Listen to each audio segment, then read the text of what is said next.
Moi, c'est Lucille, aka Lulu. Je suis acheteuse et ingénieure textile chez Anaïk.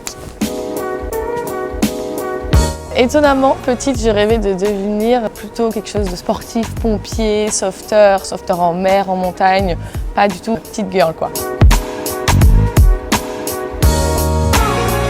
Je sors tout juste de mes études, donc j'ai fait ingénieur à HEI, c'est une école à Lille. Donc en sortie d'école d'ingénieur, on fait un stage obligatoire que j'ai fait à Anaïk et on m'a gardé en CDI. C'était le 19 avril 2021. C'était assez inattendu parce qu'en fait, c'est une amie à moi qui avait postulé ici qui m'a dit « il faut absolument que tu postules, tu vas adorer la boîte ». Donc j'ai postulé. Je me suis dit « cette boîte est finalement faite pour moi ». Tout le monde m'a dit « il faut que tu y ailles ». Donc en plus je reste, donc trop bien. J'ai cette chance chez Anaïk d'avoir un métier un peu hybride, c'est-à-dire que je fais 2 métiers en un.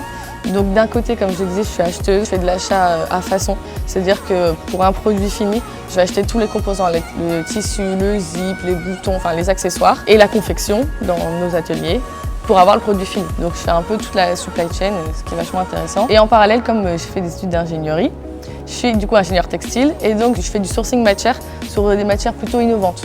Donc essayer de renouveler un peu notre catalogue matière et pas toujours proposer la même chose qui est coton, etc. Et en tant qu'acheteuse, moi je fais achat spécialisé dans le Made in France et en plus de ça, en inclusif. Je travaille avec une boîte qui s'appelle Ressources qui nous propose toute la confection des produits.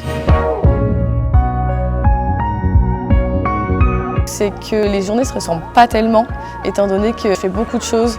L'achat à façon, ça me permet vraiment d'avoir plein de fournisseurs en plus. Tissu, zip, il n'y a jamais le même zip évidemment, jamais le même bouton. Le tissu, oui, il peut être ressemblant, mais il faut toujours des grammages différents. Donc pas mal de sourcing à faire de ce côté-là. Et en plus, j'ai cette chance d'être un peu en R&D matière, qui fait qu'il faut explorer plein de choses. Et donc voilà, c'est ce qui me plaît dans mon métier. Je fais plein de choses, je touche un peu à tout, plein de missions.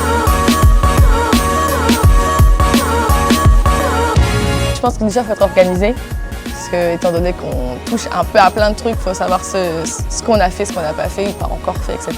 Quand même rigoureux, ça va un peu ensemble, et surtout curieux. Parce que comme on fait du sourcing, tout ça, il faut aller chercher, fouiller tout Internet, fouiller tous nos fournisseurs, tout leur catalogue, pour essayer de dénicher la petite matière qui va pouvoir rendre une plus-value d'un produit, etc. Ça fait pas longtemps, mais j'ai déjà une fierté.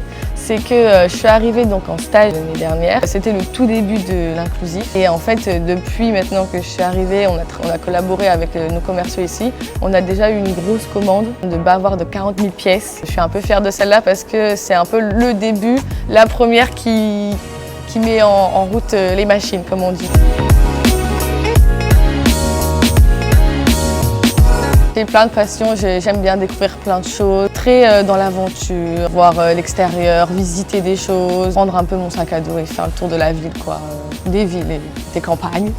Et sinon, découvrir la ville et découvrir aussi les nourritures qui vont avec. J'ai une passion pour les animés d'ailleurs, petit kimono qui va bien, les mangas, tout ça. Un tote bag en jean qu'on a fait pour le client Le Monde. Parce que en fait, c'est un peu ma toute première commande. C'est pas la première commande inclusive parce qu'il y en a eu une avant, mais c'est ma première commande que j'ai un peu gérée de A à Z. Et en plus, c'est la première commande réassort. C'est un peu celle où on se dit, bon, maintenant qu'on a une pâte ressource, une pâte inclusive, et en plus elle plaît, les gens recommandent. Et la petite touche additionnelle, c'est qu'on refait ce même tote en jean, mais on change les anses de plein de couleurs. Et Lulu et les couleurs, on adore. C'était une vidéo de Lulu la star.